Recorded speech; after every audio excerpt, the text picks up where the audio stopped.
This part of the video, we're going to test in debug mode and release mode. One thing I'm going to do is show you that this is working. So I'll go here and I'll go ahead and open the containing folder. I right-clicked on form1.cs and selected open containing folder.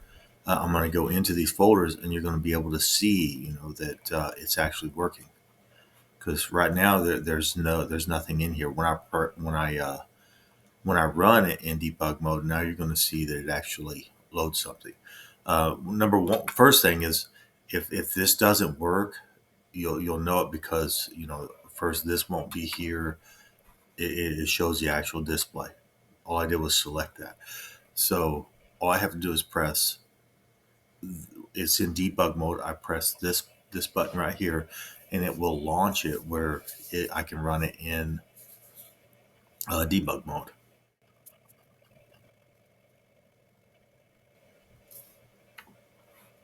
Okay, so the first thing you will notice, is that there will be files that appear inside of this once it's running. And this is where the INI files will be at.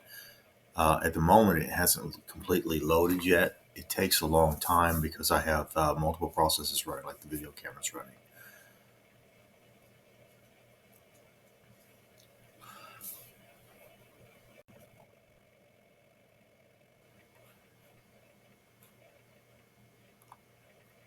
Now move the screen to see if it popped up back here. It takes a long time.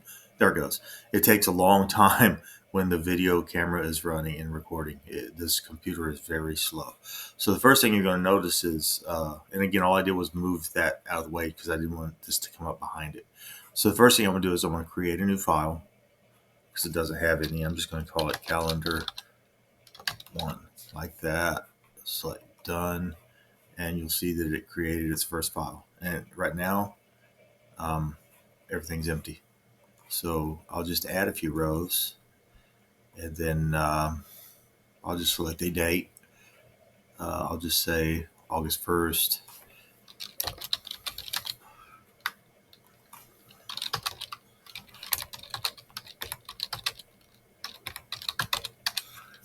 I can add images and video. I don't need to do all that. I'm just going to add a few things here. And then I'll go to this one. I'll say August 8th.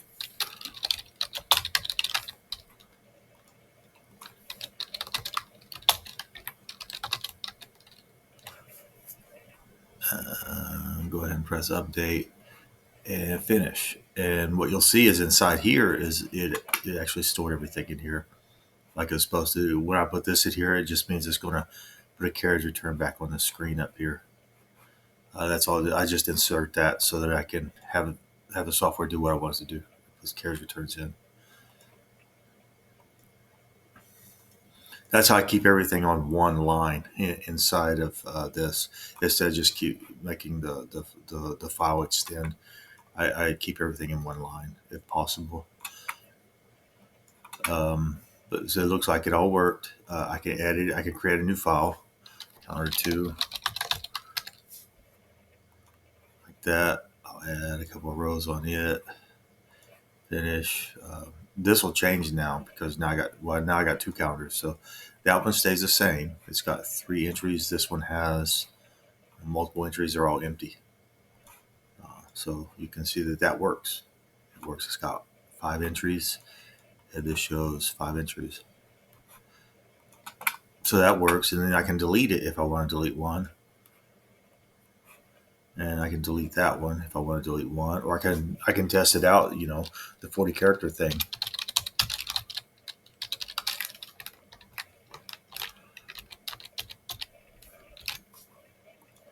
And it looks like that works. It says I have too many.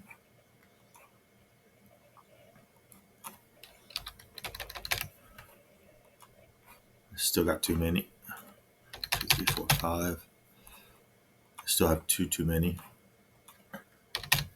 And now that will work.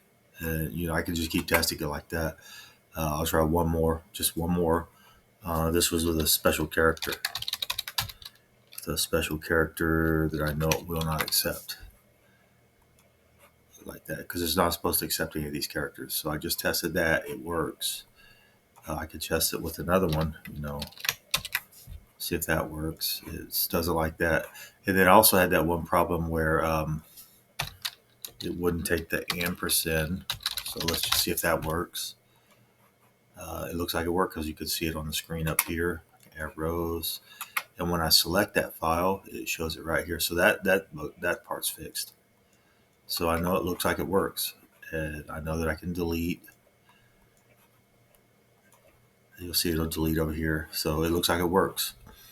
So that's the debug mode. I could go and test it in release mode as well, and I will. So I'll just here and I'll select release. And then I run it on this one over here for release mode. That it's important to know that because this runs it with the debug stuff still going. So you want to release the mode. And again, when you run it in release mode, now we're going to be into the release folder instead of debug folder. So now it's going to load stuff in, and it's already done that, but there's no files in here. So now I'll create a new file. I'll just call this test one.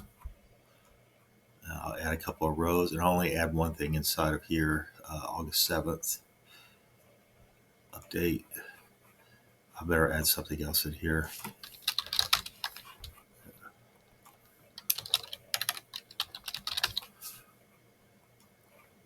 So that'll be that one. Then I'll add one more, test one and test two.